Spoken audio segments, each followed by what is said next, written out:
আসসালামু আলাইকুম। আমি শাহিন শিকদার। আজ আলোচনা করব এনটিআরসি এর নবম শিক্ষক নিয়োগ পরীক্ষার বিষয়ভিত্তিক গণিত সিলেবাসের ল্যাপ্লাস রূপান্তর নিয়ে আলোচনা করব। আজকে আমি একটি সূত্র নিয়ে আলোচনা করব।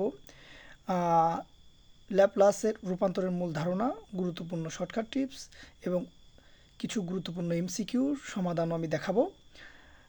ভিডিওটি বেশি বড় করব না, সর্বোচ্চ 2 থেকে 3 মিনিট। আমি এভাবে আপনাদেরকে ল্যাপ্লাসের 5 থেকে 6টি ভিডিও দেবো, যেখান থেকে 4 থেকে 6টি এমসিকিউ নবম শিক্ষক নিয়োগ পরীক্ষায় আসবেই ইনশাল্লাহ। যদি আপনারা এই বেসিকগুলো ক্লিয়ার থাকে তাহলে আপনারা এই 6টি প্রশ্নের উত্তর দিতে পারবেন যারা স্কুল পর্যায়ে পরীক্ষা দেবেন তারা। চলুন কথা না বাড়িয়ে আজকের লেকচারটি আমি এখানেই শুরু করছি। আর যারা এখনও চ্যানেলটিকে সাবস্ক্রাইব করেননি তারা সাবস্ক্রাইব করে রাখবেন। আপনারা যদি উৎসাহ দেন তাহলে আমি এভাবে স্কুল পর্যায়ের গণিত বিষয়ের সহজভাবে উপস্থাপন করার চেষ্টা করব এনটিআরসির সিলেবাস অনুযায়ী। চলুন শুরু করি।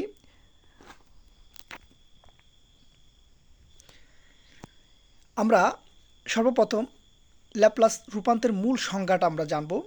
এই সংজ্ঞাটা জানলেই আপনি এই সংজ্ঞা থেকে একটি নাম্বার চলে আসবে। সংজ্ঞার বিস্তারিত সম্পর্কে আপনাকে জানতে হবে। আমি পুরো বইতে যতটুকু প্রয়োজন ততটুকু খাতায় নোট করে আপনাদেরকে জানানোর চেষ্টা করতেছি। প্রথমে মূল সংজ্ঞাটা কি দেখেন। আমরা এখানে এই যে এল এল দ্বারা বোঝানো হয়েছে ল্যাপ্লাসের সংক্ষিপ্ত রূপ এল, ঠিক আছে, আমরা বুঝতে পারছি। এরপরে এফ ফাংশনটি সমান ফাংশন এস, তারপরে সমাকলন, এটা 0 থেকে ইনফিনিটি পর্যন্ত যাবে। দেখেন এটা এই যে সমাকলন 0 থেকে ইনফিনিটি পর্যন্ত যাবে। তারপরে e to the power minus s t ফাংশনটি, মানে আমরা ডিফারেন্সিয়েশন করব টি এর সাপেক্ষে ডিটি, ঠিক আছে, ফাংশন টি এবং ডিটি। এটাকে আরেকভাবে বলা যায় integral third bracket e to the power minus s t গুণ ফাংশন টি থার্ড ব্র্যাকেট শেষ ডিটি, ডিফারেন্সিয়েশন করবো আমরা। আচ্ছা যাই হোক, এটা হলো মূল সংজ্ঞা। এই সংজ্ঞাটা আপনারা ভালো করে দেখবেন। এই সংজ্ঞাটা হুবহু আপনাদের এমসিকিউতে চলে আসতে পারে। এটা দেখেন কতগুলো রূপ, সেই রূপগুলো আমি দেখিয়ে দিয়েছি। চলুন এখানে আসলে এস দ্বারা কি বোঝানো হয়েছে। এস দ্বারা কমপ্লেক্স সেটাকে বোঝানো হয়েছে।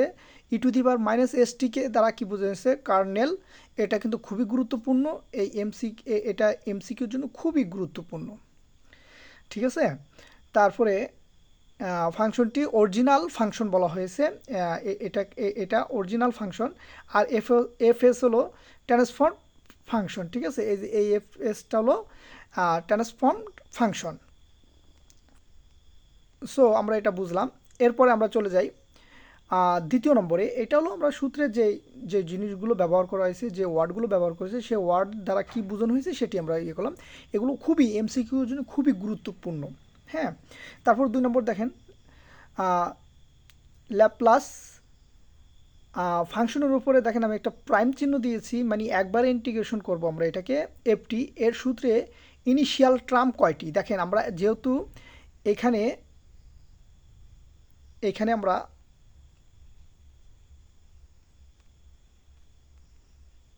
আমরা একটা প্রাইম চিহ্ন দিয়েছি, মানে একবার করব, সেহেতু এটি একটি হবে। যদি দুইবার করি তাহলে দুটি হবে।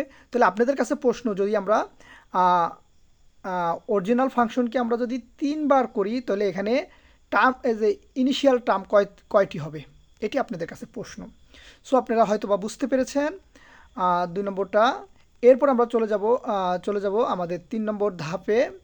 আমরা আমাদের 3 নম্বর ধাপে চলে যাব। ল্যাপ্লাস রূপান্তর কোন ডোমেনকে পরিবর্তন করে। আসলে এটা টি ডোমেন থেকে এস ডোমেনে পরিবর্তিত হয়। আবারও বলি, দেখেন এটা টি ডোমেন থেকে এস ডোমেনে রূপান্তরিত হয়। এই কথাগুলো আপনাদের একটু মনে রাখতে হবে। হ্যাঁ, যদি আপনারা মনে রাখেন তাহলে আপনারা পারবেন। এমসিকিউর জন্য প্রথমে সূত্র সংজ্ঞা এবং যে জিনিসগুলো খুবই গুরুত্বপূর্ণ সেই জিনিসগুলো নিয়ে আমি আলোচনা করতেছি। এবং 4 নম্বর দেখেন এক্সপোনেনশিয়াল অর্ডারটা কি আসলে, এটা একটু ভালো করে দেখবেন। যদি অরিজিনাল ফাংশন এমন হয় যে modulus original function greater than equal M e power of এটি হয়, তাকে এক্সপোনেন এখানে এন হবে একটা, হ্যাঁ, এক্সপোনেন এন শিয়াল অর্ডার বলে তাকে। তাহলে আমরা যদি পরীক্ষায় আসে এমসিকিউতে যে এক্সপোনেনশিয়াল অর্ডার কাকে বলে বা এক্সপোনেনশিয়াল অর্ডার কি, তখন আপনারা এই যে ঠুক দেখলেন এই ঠুকে এমসিকিউতে দেখলেই পেয়ে যাবেন original function modulus greater than M e to the power a t. তাহলে আপনারা বুঝতে পারলেন। এবং আরেকটি জিনিস আপনাদের খুবই গুরুত্বপূর্ণ, এটি ল্যাপ্লাস রূপান্তরে এক্সিস্টেন্সের প্রয়োজন হয়। যদি পরীক্ষা আসে যে ল্যাপ্লাস ট্রান্সফর্মড এক্সিস্টেন্সের প্রয়োজন কখন হয় বা এক্সিস্টেন্সের প্রয়োজন কখন হয়, তখন আপনারা কিন্তু এক্সপোনেনশিয়াল অর্ডার এটিতে ঠিক দিবেন। আমি এমসিকিউ আপনাদেরকে বাড়ির কাজ দেবো, সেটাতে আপনারা বুঝতে পারবেন। চলুন আমরা এখন সূত্র একটা শিখবো আমরা। দেখেন প্রথমে যে ল্যাপ্লাস রূপান্তরে যদি কনস্ট্যান্ট থাকে বা ধ্রুবক সংখ্যা থাকে, যেমন L1 L9 L11 L15, দেখেন সেটা কি হবে, যদি সূত্রটি হলো ল্যাপ্লাস রূপান্তরে যদি ধ্রুবক সংখ্যা থাকে 1 থাকে, তাহলে সেটা সূত্র হবে কি 1/s, 1 কি s হবে। তাহলে 9 হলে কত হবে 9/s, 11 হলে কত হবে 11/s, 15 হলে কত হবে 15/s, ঠিক আছে। যদি 5 থাকে তাহলে 5/s, যদি 20 থাকে তাহলে 20/s, যদি 13 থাকে তাহলে 13/s। আপনারা কিন্তু বুঝতে পারছেন ল্যাপ্লাসে যে এই জিনিসগুলো আপনারা কিন্তু এখন বুঝতে পারছেন। যদি আমি আপনাদেরকে একটা বাড়ির কাজ দিই, যদি ল্যাপ্লাস 13 থাকে তাহলে সেটার পরিবর্তে আপনারা কত লিখবেন, এটা আপনাদের বাড়ির কাজ থাকলো, ঠিক আছে। আচ্ছা, ওকে। তারপরে দেখেন যদি বিপরীত বা ইনভার্স আসে তখন আপনারা কি করবেন। ইনভার্স আসলে মনে রাখবেন ল্যাপ্লাসের বিপরীত, যেমন 1 থাকলে 1/s হয়েছে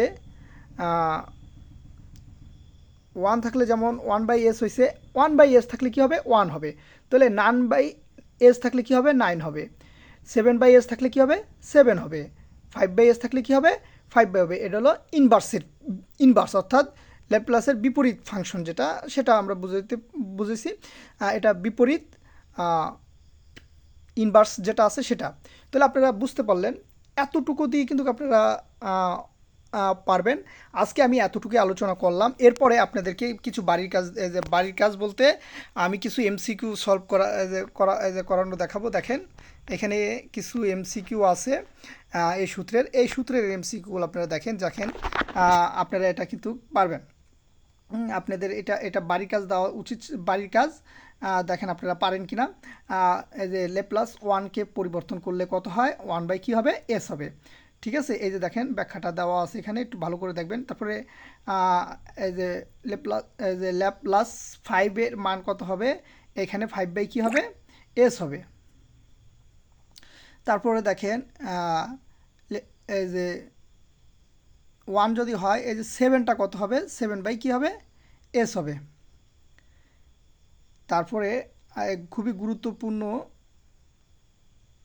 একটি এমসিকিউ, দেখেন 1 এক্সিস্ট করার শর্ত কি। এখানে 1 এক্সিস্ট শর্ত হলো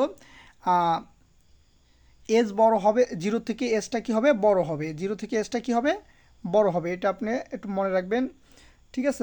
এক্সিস্ট করার শর্তই হলো জিরো থেকে এসটা কী হবে, বড় হতে হবে, ঠিক আছে, ছোট হলে হবে না। সো আপনারা এটা বুঝতে পারলেন। তারপরে আপনাদের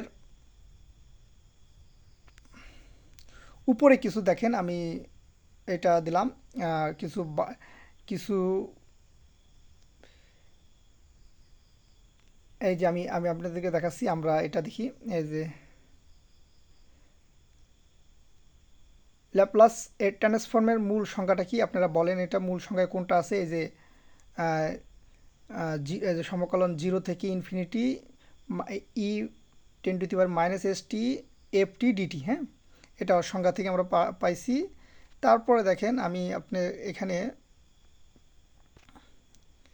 কিছু গুরুত্বপূর্ণ, এই যে ল্যাপ্লাস ট্রান্সফর্মে 10⁻est কী বলা হয়, এটা আপনারা জানেন, কার্নেল বলা হয়। তারপরে ল্যাপ্লাস ট্রান্সফর্মের ডোমেন পরিবর্তন হয়, টি ডোমেন থেকে এস ডোমেনে পরিণত হয়। তারপরে এই যে ল্যাপ্লাস ট্রান্সফর্মের এক্সিস্টেন্সের প্রয়োজন কেন হয়, আপনারা জানেন, এক্সপোনেনশিয়াল অর্ডার, এটা আপনাদেরকে পড়ানো হয়েছে। এরপরে দেখেন আমি আরও কিছু এমসিকিউ নিয়ে আলোচনা করব আপনাদের। দেখেন 1 নম্বরে ল্যাপ্লাস রূপান্তরের মূল সংজ্ঞা কি, এটা আপনারা পারবেন। এই যে ল্যাপ্লাস রূপান্তরের ই 10⁻⁻st কী বলা হয়, কার্নেল বলা হয়। তারপরে দেখেন এই জায়গায় একবার একটা টার্ম দেওয়া আছে, এই সূত্রে কয়টি ইনিশিয়াল টার্ম হবে, একটি হবে, যদি দুটি থাকতো দুটি হবে। তারপরে ল্যাপ্লাস ওয়ান মানে ধ্রুব সংখ্যার বা কনস্ট্রাকশন, যে 1 2 3 4, যে এল ওয়ান হলে এর মান হবে 1/s, ঠিক আছে। এটা এটা 5 নম্বরটা আমি শিখে নেই, যতটুকু আলোচনা করা হয়েছে আপনারা মনে করতেছেন পারতেছেন। সো আজ রাখি, আল্লাহ হাফেজ, আসসালামু আলাইকুম রহমতুল্লাহি ওবারাকাতু। এই সূত্রটি, যে সূত্রটি প্রয়োগ করা হলো, সেই সূত্রে যে কোনো সমস্যা থাকলে আপনারা কমেন্টে জানাবেন। পরবর্তীতে আবারও কিছু সূত্র নিয়ে আলোচনা করব। এটির মাত্র 6টি সূত্র, 6টি সূত্র, তাহলে তার মানে 6টি ভিডিওর মাধ্যমে আমি এটি শেষ করার চেষ্টা করবো ইনশাল্লাহ। সো আজ রাখি, আল্লাহ হাফেজ, আসসালামু আলাইকুম রহমতুল্লাহি ওবারাকাতু।